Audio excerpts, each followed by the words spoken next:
and catalyzing action around issues related to stormwater management, to flood resilience, to climate change. And for this to happen, we believe that there needs to be a really strong partnership between artists and residents. And so the topic of today's conversation is really around socially engaged art, participatory public art, and environmental activism. And we are really thrilled to be able to share the perspectives of three different artists today. So the format of this, each artist will have 10 minutes to share their work. They're going to share their screens to show you all some images of their artwork. And I know a number of you on the call are very familiar with our three wonderful guests, but for those who are less familiar, I want to go ahead and give a short introduction of everyone, and then we'll jump right in. So our first presenter is Michelle Varisco. Michelle's work explores the relationship between the natural world and man-made through photography, video, sculpture, printmaking, site-specific installations. And as an artist, she studies the human relationship to nature through architecture, engineered, and wild environments. And so as a native of New Orleans, she has been really concerned with endangered wetlands and the cultures who are affected by the loss of land. So she also happens to be my wonderful former photography teacher. So it's hard to call her Michelle and not Miss Varisco, but here we go. Our second presenter is Jackie Samel, who is a multidisciplinary artist and prison abolitionist, inspired most by the lives of everyday people. She has spent the last couple of decades working directly with incarcerated people, most notably with Herman Wallace and Albert Woodfox. Her work is really centered at the intersection of art, education, permaculture, and social practice, really with an end site of prison abolition. So we're really excited to hear about her perspectives around the connections between public art, activism, and social engagement. And then finally, we are very excited to have Adam Roberti here, who is the director of the Cortada projects in Miami. And we're really excited to be able to share perspectives from these two different cities that are facing so many of the same challenges around climate change and sea level rise. So really grateful to have Adam here. So Adam's going to be talking a bit about Cortada projects and specifically the Underwater HOA project. In Miami, they are doing a lot of work around addressing ecological concerns around climate change, sea level rise, and biodiversity loss. And so Cortada Projects is really about community engagement and transforming citizens into stewards of the environment. So again, really incredible perspectives from all three of these artists. And I know that what they're going to share today is going to be a really rich foundation for discussion amongst this whole group and among the artists who are really proposing incredible work for the Gentilly Resilience District. So with that, I will let Michelle, aka Miss Varisco, take over.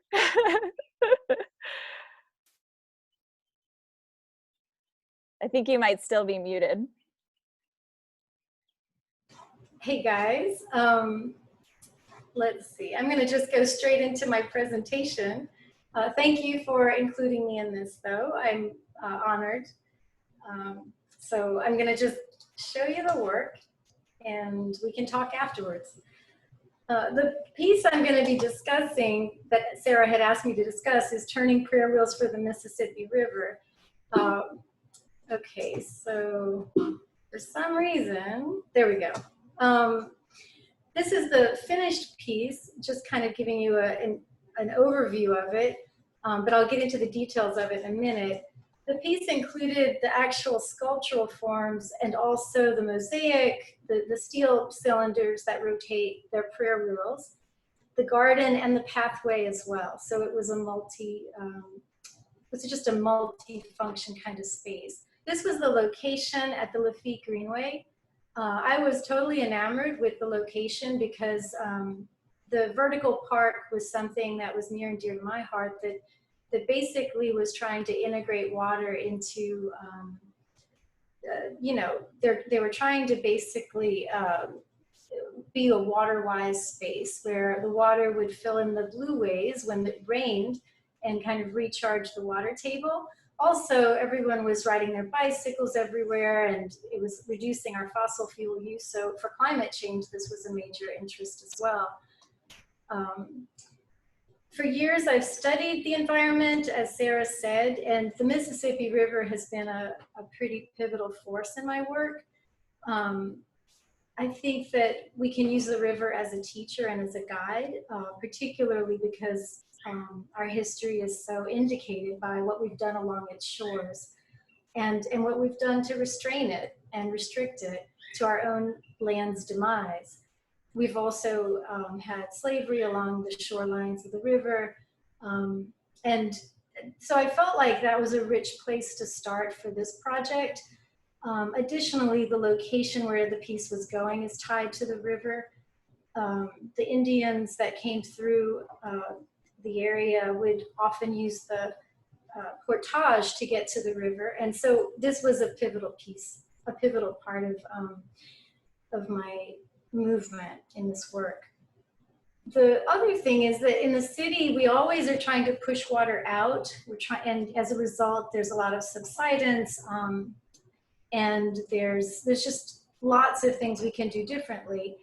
But I find public art is a way to engage people on all kinds of topics that they might not have initiated or engaged people otherwise. So I felt like we could learn so many things from the river and the city as well, and try to better the place through our work. I went to China a couple of years before I made this project, and I was inspired by the Tibetan prayer wheels that I came across. And I wondered, what if instead of using religious or philosophical, I would use the iconography of the river through maps. This was an early presentation of the work, and I'll talk more about the mapping that I decided to use in a minute. Originally, I had thought I would just use grass and maybe some permeable pavers, but the city wasn't as kin to that. Later, I also developed plans which included gardens, but it would have still been located predominantly on grass. Eventually, I'll tell you what happened with that in a little bit. But here's a little mock-up of where I was experimenting with lights and trying to use solar power, tying back into the project idea with lessons learned from the river. The maps that I incorporated were from Petrochemical America with permission from Kate Orff.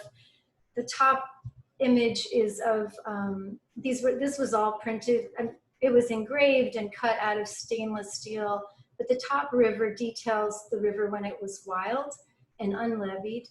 And the second river, I'll show you close-ups of these. In the wild river, we could see a little bit of the marsh grasses around the borders of the river that looks like a snake kind of roping around itself. The second river in the map was the plantation era, which I called the illicit energy of its day.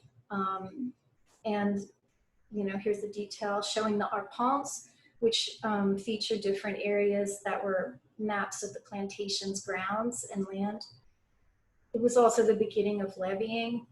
And then the third river or phase in the river's history was the petrochemical era, which is the one we're in now.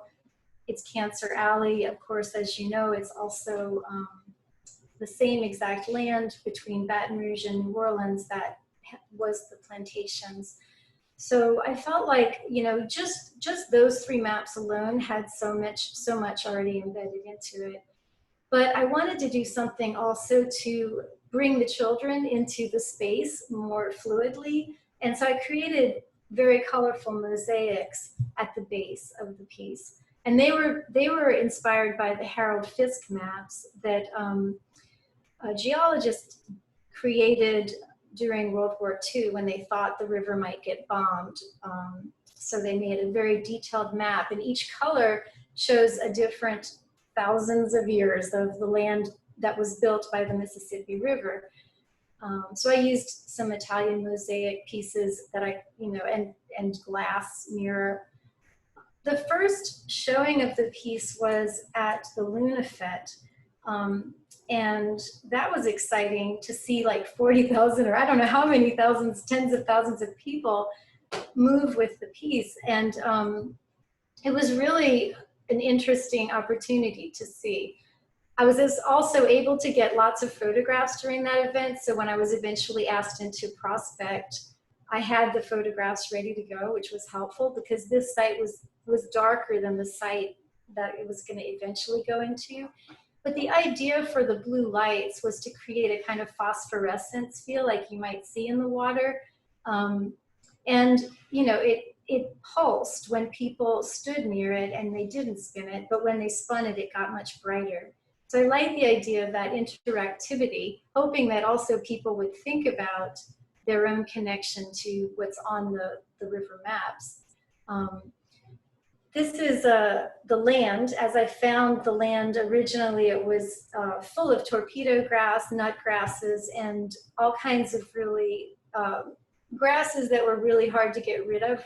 Everyone was advising me to use chemicals, but as part of the project, I didn't want to use any petrochemicals at all. So I began this process of experimentation, and I put a sign up each step of the way that showed how I was going to do an organic step-by-step intervention to create a micro meadow restoration project. And as people came by, they could see the steps, they could talk to me if I was there. And I also at home was experimenting with different plants that I could bring to the site, all indigenous plants, and every wildflower that could also reiterate the colors in the mosaic, so it would be bright and beautiful, but also be friendly to the pollinators because, again, no chemicals would be used at any phase of this project. People would drop by, they would talk, they would volunteer. They were so engaged with this because I was out there so frequently. I enjoy people a lot, so I invited them to ask questions or to participate on any level they wanted. This little girl made a sign for us. She helped us for like an hour one day when her mom was there, and they understood what the basic premise of the whole project was. This torpedo grass was really hard to get rid of. We had to use pitchforks. It was backbreaking work, but we did it completely without any chemicals. We actually had to sift some of the top layers of the soil to get rid of the nut grass roots, which was, oh my God, we had people with a lot of patience. And eventually we cleared that little circle, that path. And then the city told me they needed an actual pathway to be designed for that site, which there was no money for initially, but thank goodness for Prospect. When we partnered, they helped us out because otherwise I was beside myself on just how this was going to happen. But I designed it and figured it will be built. We will figure this out. And so we moved forward on the path, and it was very exciting. This is the piece in progress, the pathway in progress.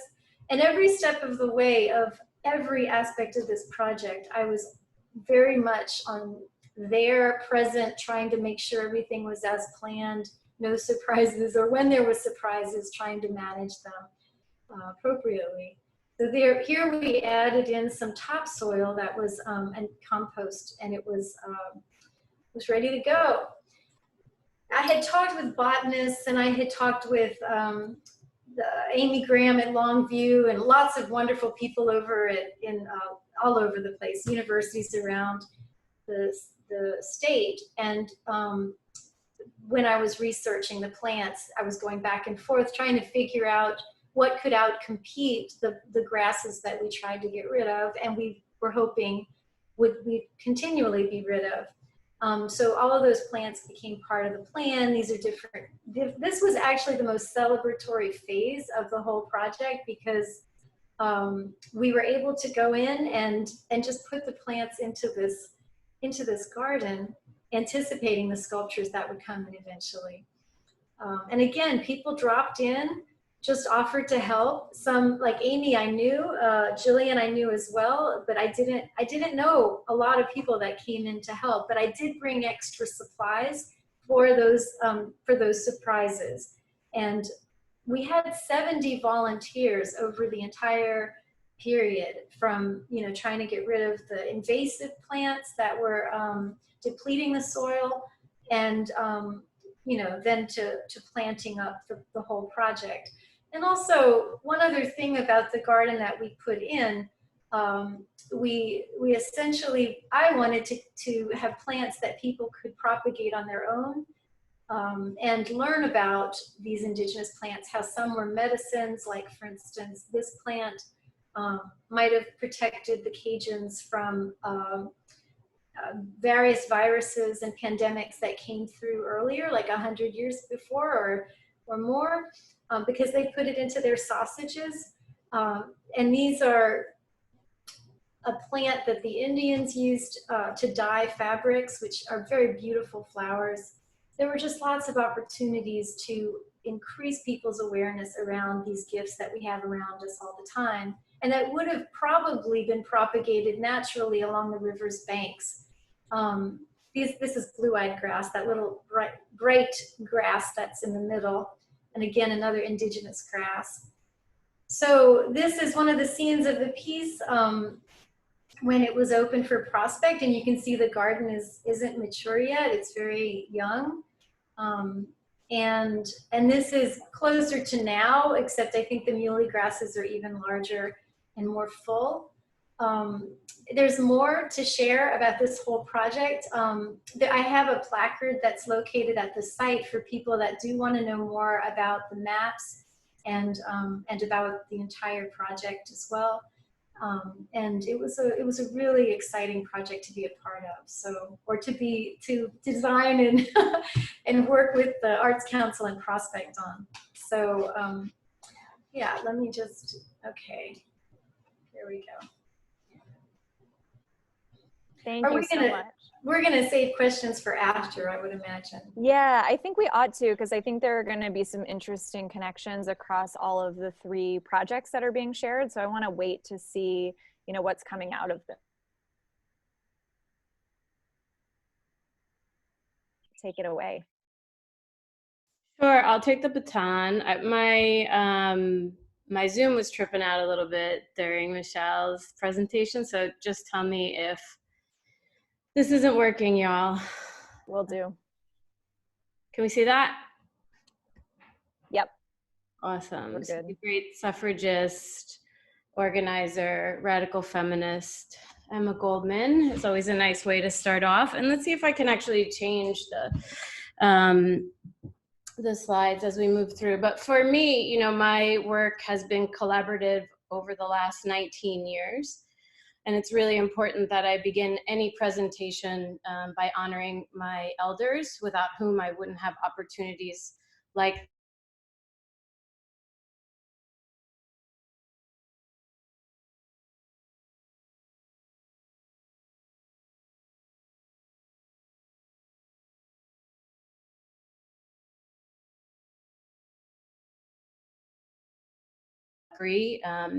because of the decades that they spent organizing in Angola prison here in Louisiana. I live in Louisiana because of my relationship to these men.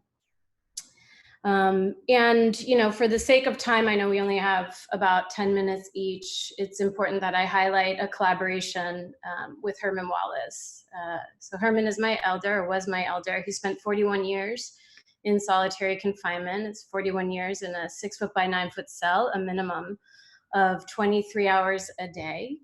And Herman and I had the incredible fortune and privilege of collaborating on a project called The House That Herman Built. So I spent 12 years working with Herman to design his dream home from within solitary confinement. And so I'll flip through a couple of those slides. This is a CAD rendering of Herman's dream house.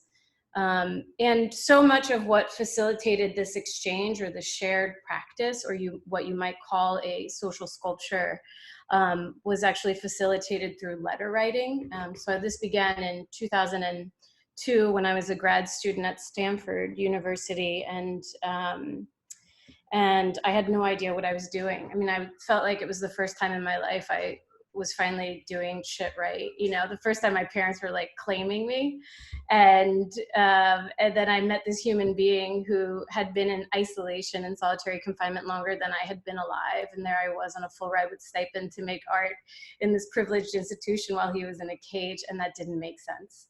And so I began our relationship just by sharing letters, and literally thousands of letters. And they become critical because I think we get so used to sort of these digital and instant ways of communicating, and there's something in the tension of this like semi-antiquated means of communication that is actually preserves things like love, you know, and preserves these really precious moments between two distant human beings or human doings. So a lot of what Herman was doing was describing his confines, and I was describing the spaces and places where I existed. Many of those letters were really mundane. But early on in our relationship, Herman was thrown in the dungeon, which is more punitive than isolation or CCR in Angola. Actually, the dungeon is Camp J in Angola, which they are now using to place COVID patients. Folks who are incarcerated, who are testing positive for the COVID virus, are now being housed at Camp J. So it's this incredible legacy. And one of the tenets of abolition is if you build it, they will fill it, right? And so tearing down these systems of punishment and control are critical to the movement. And much as Michelle was saying, are lessons learned from nature. So what felt really important for me was to juxtapose Herman's reality, his cell, his 6 foot by 9 foot cell, based on the drawings that he provided, to the power of his imagination, his ability to transcend the human confines of solitary confinement. And so part of the exhibition for 12 years and going, I would rebuild Herman's cell. So these are just different iterations of his cell. This one is at Brown University. The first one was Artist Space. I don't remember all the places. This is in Canada somewhere. But different iterations using the same visual vocabulary. And then again, you could see different ways of translating Herman's imagination. So I think what's really important as we talk about a social practice is whose voice is centered. And in a lot of ways, my practice has really been to get out of my own way and allow for these voices to guide and to really, it's hard, you know, to let go and allow for different iterations to happen. But if you're really willing to do that, magic happens. As many of you know, on October 1st, 2013, Herman's conviction was overturned. He was released after 41 years of solitary confinement in Angola. He joined the ancestors on October 4th, 2013, 3.5 days after his conviction was overturned. And what I think is really important is to recognize that Herman Wallace died free, innocent in the eyes of the law, and surrounded by those of us who loved him most. And for those 12 years, my greatest struggle was his freedom, like many. And as you can imagine, you know, I live here because of Herman. And when he joined the ancestors, I was completely devastated and really disoriented and confused about this work. How do I continue to uphold Herman's life and legacy, Herman's house specifically, if Herman is no longer communicating on this realm? And I was very, very lucky because I had those letters, right? Thousands of letters, literally. And so I started to go back and revisit those letters. And I realized that one of the things that Herman asked for often and that he spoke about were flowers, were plants, were nature, were wood, were all of these things that were in the natural world. And in fact, when I asked him, what kind of house does a man who's lived in a 6 foot by 9 foot cell for 30 years dream of? He said, I can clearly see the gardens. They will be full of gloxinias, delphiniums, and roses. And I wish for guests to smile and walk through gardens all year round. So these are drawings of some of the gardens that Herman designed. And the second thing that Herman Wallace asked for was a swimming pool with a light green bottom and a large Black Panther in the center. So he had his priorities straight. So you can imagine in that incredible emotional and energetic upset in revisiting these letters, and then noticing and how much he did mention flowers and nature, and how much he actually, he sometimes would make flowers for those of us he loved. I'm not sure if I included this slide, but I did, good. So Herman would spend 12 to 18 hours making these paper flowers for those of us that he loved most, with such incredibly limited resources. So just in short, each one of those flowers is a single sheet of white paper, which you are allowed to have inside your cage. And Herman would use colored pencils to color both sides of the paper. And then he would use his sharpened fingernail and cut out a pattern to create the flowers. And then the stems are done the same way with the colored pencils, but he would use toothpaste and water. He created this like concoction of toothpaste and water, twist them up really tight, and then tie his dental floss around it so that it had texture. And these were just like such an act of love. And if there were more time, there's a little bit more time, I'd tell you some funny stories about me receiving them. But nonetheless, I think it also is an embodiment of his love of flowers. And so I knew there was something to the laws of nature. I knew there was something to the relationship to gardens or to flowers or to life.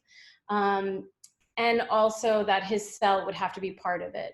And so in that overwhelming grief, and the birth of that was the next project, which is the solitary gardens. And so you could see here the solitary gardens uses that same exact cell, 6 foot by 9 foot, as the blueprint to transform these prison cells into gardens. These are actually real. I have an abolition garden in the back of town in the lower 9. So you can see here the toilet, the bed, the toilet sink, the desk, and the bench. And then the contents of the solitary gardens are grown through proxy relationships with currently incarcerated folks. So they're designing the contents of these beds. And what I think is so beautiful, so this is an example of one of the letters that we're sharing, where we send them a template, we send them an almanac, and then they tell us what to grow. And in many ways, these garden beds become portraits of those who are condemned to the worst of our humanity. This is one at UCSC, so a different iteration using the same language. Again, following the laws of nature and allowing these projects to change and shift over time. This is a garden that is grown by one of my homies in San Quentin. This is one iteration of solitary gardens. And then I think this is good, so you can see side by side. I think sometimes when we're artists, we are striving often for certain elements of perfection, and that's not the way nature necessarily behaves. And so, you know, following the laws of nature greatly informs the tenets of prison abolition, to accept that things change over time. And so part of this project allows these garden beds to change over time, with the best investment from those of us who care about this project. So you can imagine applying that philosophy to someone who has been condemned to a horrific crime, that if we invest in them and allow them to change over time, I believe that is a best practice and a solution to the carceral state that we live in now. Trying to move fast. This is another image where you can see some sugarcane growing in the background. So we've been growing sugarcane, tobacco, and cotton. And then we grind, those are the largest chattel slave crops, for those of you who don't know. So we collectively grind those elements down. And then we created this revolutionary mortar. And so the garden beds are actually through this laborious process where we take the largest chattel slave crops and then transform them into these prison cells turned garden beds, illustrating the evolution of chattel slavery into mass incarceration. Okay. So one of the biggest questions that I get when I am lecturing is, so what happens? You have all this food, you have all this plant material, you have all this abundance, where does it go? And so this is Chopper's mother and his sister. And sometimes the food will go back to the grower, the solitary gardener's family. Sometimes it'll go to the neighbors around the solitary gardens. But we have solitary gardens in Houston and in Philly and in Rhode Island. They're all over the country, right? So there's no way to manage all of that. But one of the most beautiful iterations or offshoots or off-growths of this project is the next project, where we are turning the plants from the solitary gardens into medicine. And this project is called the Prisoner's Apothecary. And the idea is that several students are going through Samara Community Herb School here. So one of the co-founders of Maypop Herb Shop in New Orleans, Jen Stovall, founded this community herbalism school. 10 students are moving through, I don't know why my thing is blinking, but 10 students are moving through community herbalism school and have established proxy relationships with 10 different incarcerated individuals. So it's this idea that they too are learning about plants and plant medicine, and then designing the garden beds that will then fill our apothecary. So it's this really beautiful experiment where we're asking this question, you know, like, how can we do better with these systems of punishment and control? And how can we give opportunities to folks who have often committed heinous or horrible crimes to actually do and give back? And so here is a literal case where oftentimes they're healing the communities that they're accused of harming. That is Passiflora incarnata, Heidi. So that is one of the solitary gardeners said that were he to have access to plant medicine for his own anxiety, it would mitigate the chances of him going to prison. So he's providing medicine for other folks to help them not go to prison. Okay. I think we're coming to the end of this. Yeah, I'm gonna finish here with my elder, Albert Woodfox, who came home after 44 years of solitary confinement, and was shortlisted for a Pulitzer Prize just yesterday. So really big news. Thank you so much for sharing that, Jackie. My pleasure. I hope it made sense. Yeah, it's beautiful. So I want to pass it on to Adam and let Adam talk a little bit about the work that's happening in Miami, and then we'll have the last 15 minutes to have discussion and hear questions about all of the work. Yeah, and I'm sorry, Adam, not to interrupt, but I would encourage everyone to use the chat function if you have a question or a comment in mind that you kind of just want to get out before we have the opportunity to open up the discussion. You can enter it into the chat box. Awesome. All right, well, I'll go ahead and get started. Thank you so much for having me. I'm excited to be here with all of you guys. It's great listening to Michelle and Jackie. I'll get right into it. I know we don't have too much time left, so I'm going to go ahead and share my screen and talk to you a little bit about what we're doing in Miami and how we feel like it can resonate a lot with you guys, given we're experiencing a lot of the same issues. So let me go here. Are we good? Can you guys see this? Yes. Great. So like you said, Sarah, I'm the director of Cortada Projects. So I work directly with Xavier Cortada, and he's been doing participatory eco art since I was a little boy.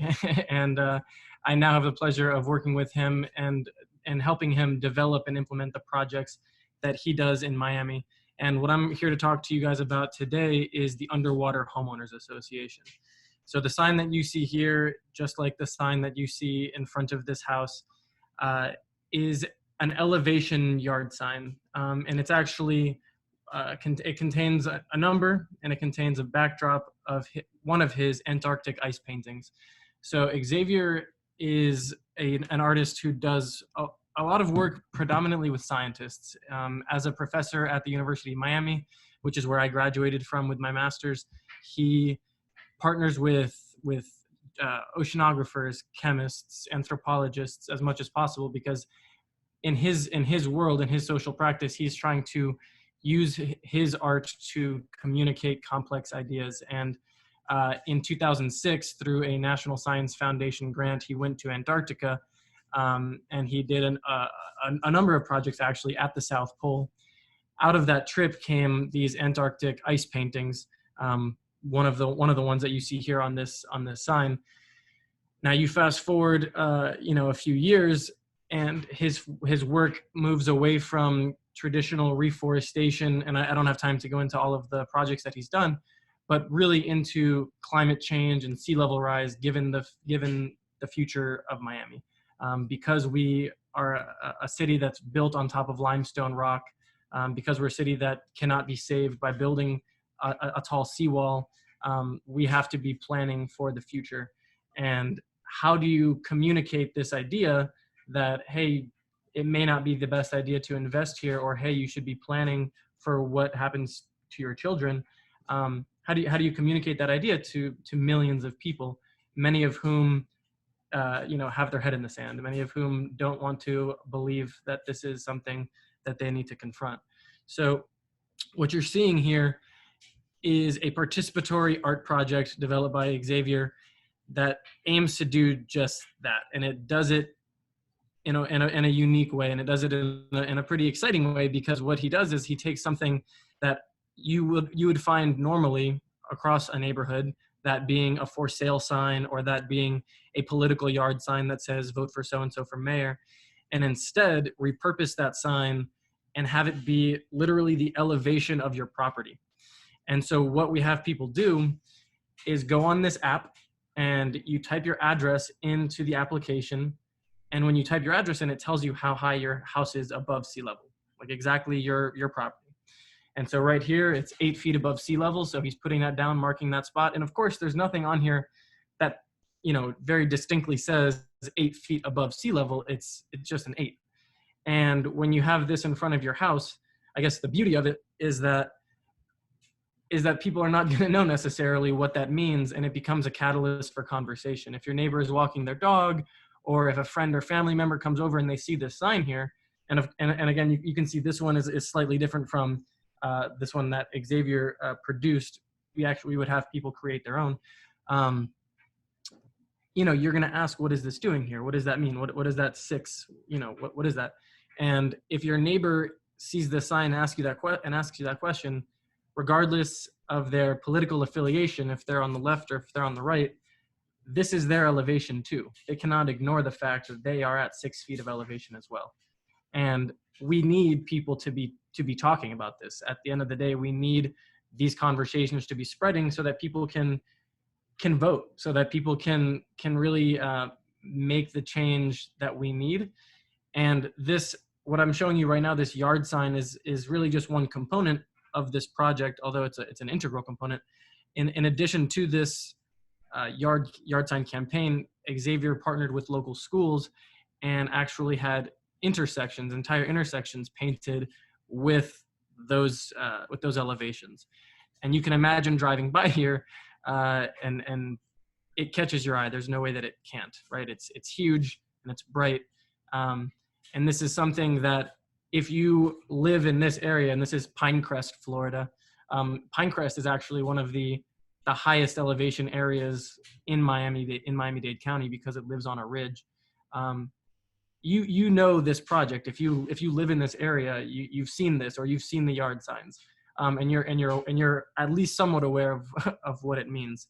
And this project, because of honestly the partnerships and the excitement around it, was able to get a lot of national attention, because this is an example of an artist making the invisible visible. And that's kind of the way that Xavier sees this, the way that we talk about this, is that you're mapping the community house by house, block by block. You're making the invisible visible. Sea level rise is not something that people really know that's happening. If you go to the beach, you see the water there, and that's where it always is, and it's hard to conceptualize.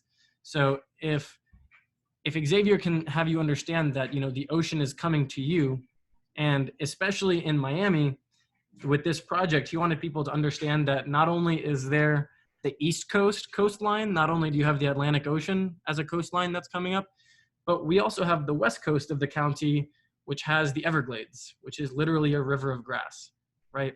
And so in Pinecrest, you have, this number 7 here that I showed you, you have this number 9.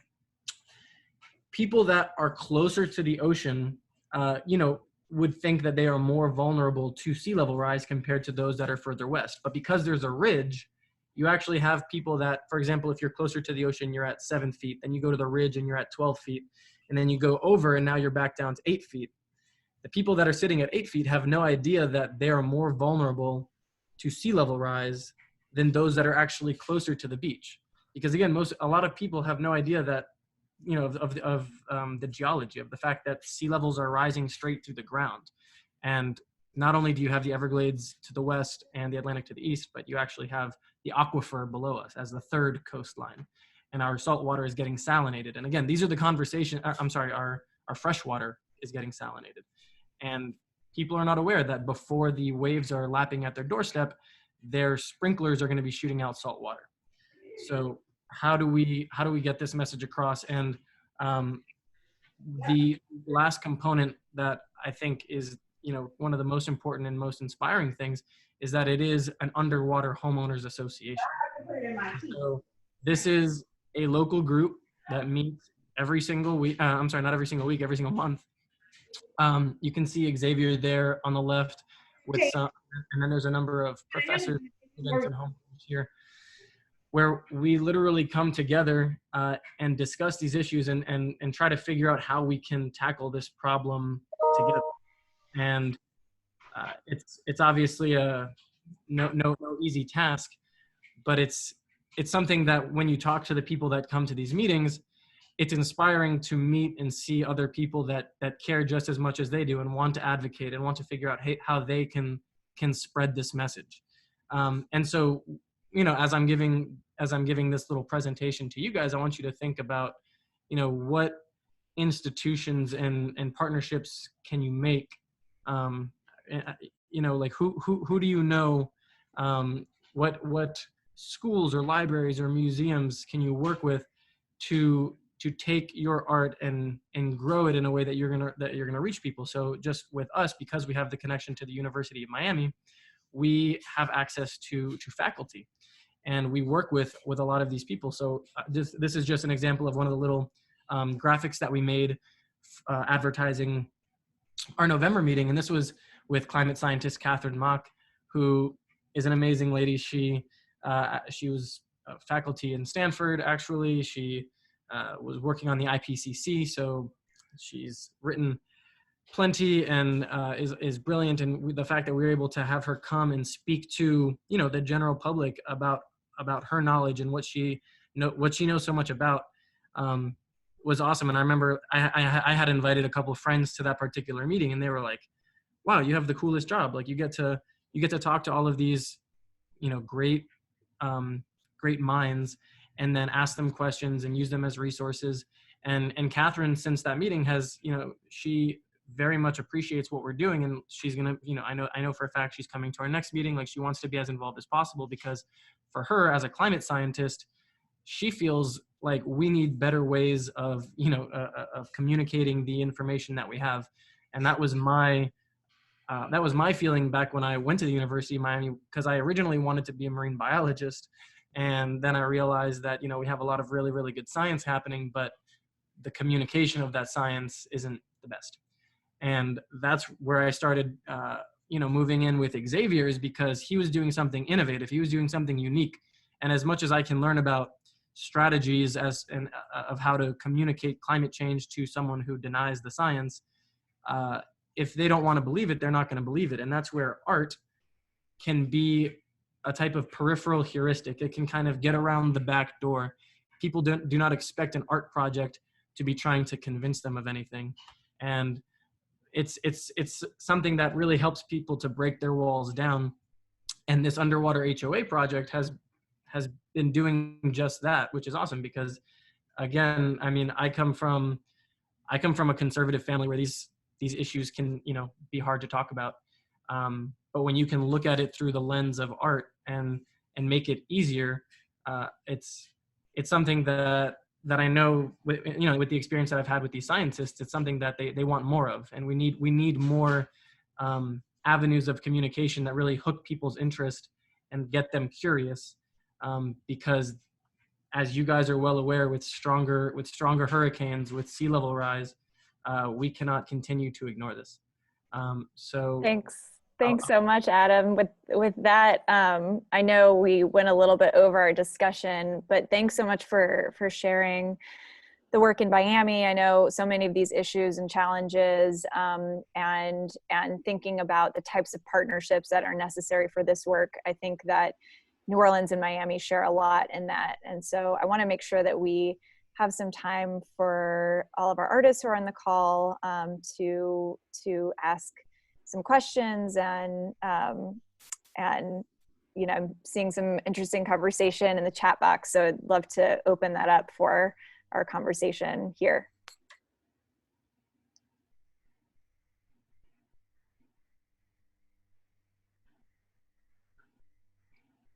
I mean, I'm happy to comment on that last one, that homeowners were very adverse to it. There were definitely realtors in Pinecrest that were not happy with this project, very concerned that it would affect, values.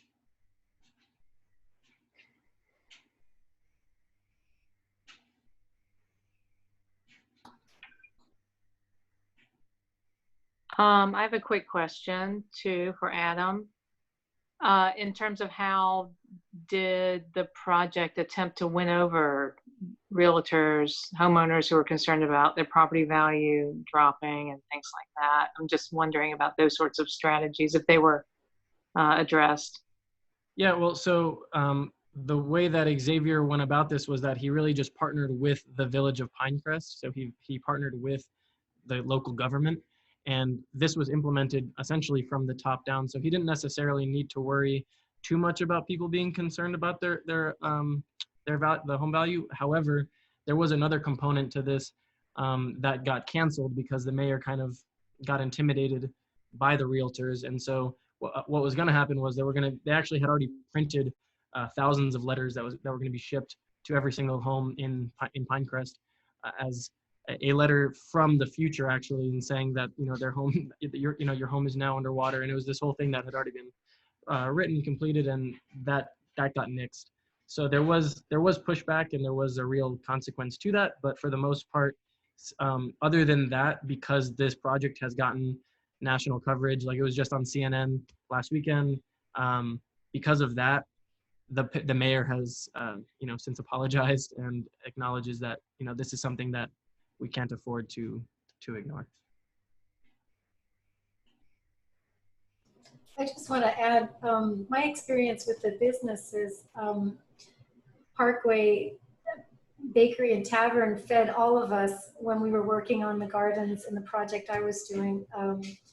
A lot of businesses were very supportive that were close by, that had some kind of interest in the future of New Orleans, and that, so I was fortunate in that. One of the problems I ran into later in the project, which was more recent, was the city wanted to use chemicals on the land, on the garden, that we had so painstakingly avoided chemicals. So I've had to do all kinds of negotiations with them to keep them at bay, literally. And luckily, there's an indigenous garden business that just opened, and the person that it's Delta Farms, Lee's had offered to keep the site up without any, the maintenance of the site without the use of chemicals. And then I said she has the opportunity to advertise her business that's going to be doing organic and indigenous plants for the city. So we've been able to negotiate this, and the city did back off. But anyway, just a sort of side note about the project and some of the pushback here and there.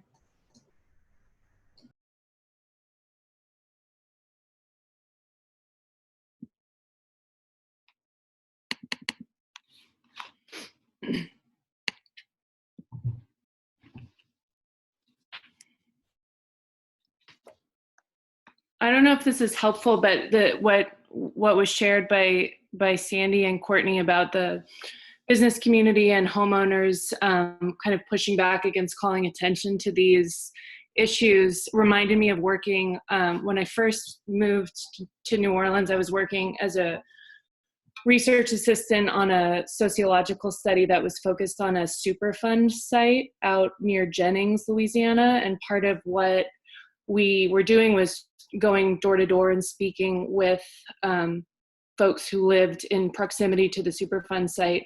And these were not powerful people. Most of them, all of their wealth was in their house and in their property. And they were terrified, and they basically didn't want to hear anything about how their health could be compromised by living in the proximity to the Superfund site. And they were obviously fearful about what calling attention to that was going to do, would basically trap them where they were, because it would kind of destroy their ability to sell their house, and that was all of their life savings, basically. So I just thinking through the ways that this work collectively can deal with really sensitive topics, not just our climate vulnerability, but people's individual health and livelihoods being tied up in things that they may intellectually understand are harmful, but there's so much emotional connection wrapped up in it too. And just interesting that the power structures and people who have no power at all have similar responses to calling attention to some of this.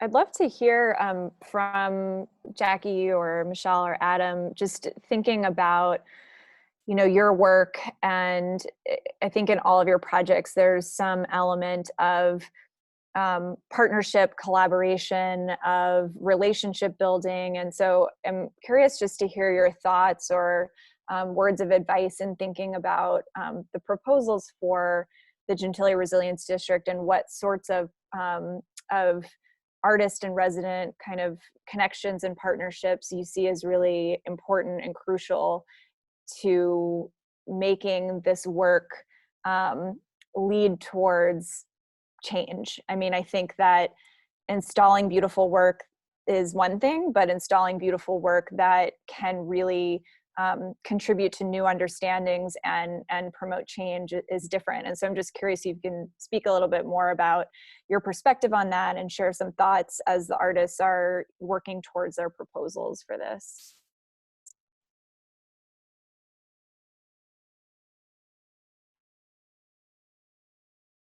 I mean, I'm happy to speak to that question, in the sense that, this is a really unusual time to be trying to stay within the parameters of making public art.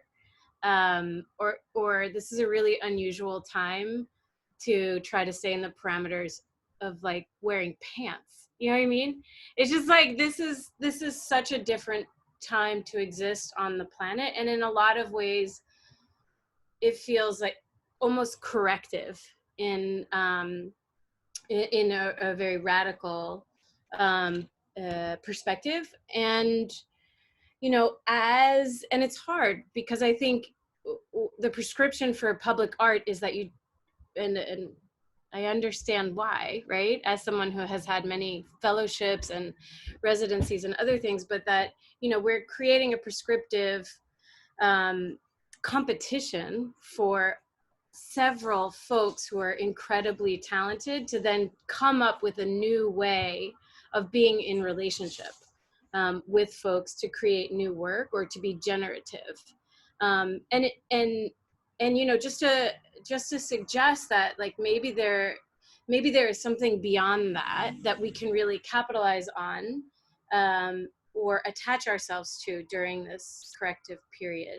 And that could mean any number of things that you never ever expected. I mean, like I said at the beginning, like I have spent the last 19 years of my life moving between prisons, jails, and detention centers, not because that was my goal, right? It was because I was open. I extended my sails to the wisdom of an elder.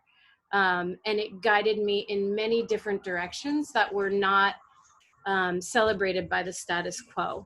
And one of those directions is this collaborative process of sharing my skills, sharing like my household, sharing my wealth and equity in ways that are generative. And I think if there's anything that's happening in the wake of this global pandemic, is that we're being forced and challenged to do that. And that's what I mean when I say corrective. And so it's not, I don't really necessarily have advice other than for us to maybe push back a little on the challenge of asking us to redefine collaborative projects in the paradigm that pins us against each other. Does that make sense? If I guess I can tag on and just, I won't talk about the underwater HOA, but just to give you a couple of examples as to how you can maybe build relationships that will help you with your projects. The most recent one we did was called Plant, and it was about planting salt-tolerant mangrove propagules in your front yard. And this was a project that we partnered with the local library system, and we actually had these installations of basically vertical nurseries of mangroves in water-filled cups in every single library branch in Miami-Dade County. So it was like 50 libraries that had installations. And then I worked with a team of interns from the University of Miami, and we programmed presentations at each one of these libraries and gave presentations about climate change, sea level rise, saltwater intrusion. And that was just with the library system. So if I'm you, I'm trying to figure out, where can I look to bring my art and kind of pitch the idea that what I'm talking about is really important, and your patrons should learn about it. Granted, as we're talking about in the middle of a global pandemic, it's not like people are going out to places necessarily. So you got to get more creative at this time as to how you're gonna utilize an online platform. So like our underwater HOA is transitioning, and now we're gonna have a virtual meeting this month, right? So it's definitely takes some creativity, but that's what we're here for. All right, everyone. Well, we are right on 7. Can I just add one thought before we close? Please. I just want to say, Jackie mentioned equity, and I think that one of the most beautiful aspects of the project that when I was engaging with the public, especially along the Greenway, was that people brought so much wisdom with them, and there was, I think there is a way to sort of move through that, even in this, social distancing time.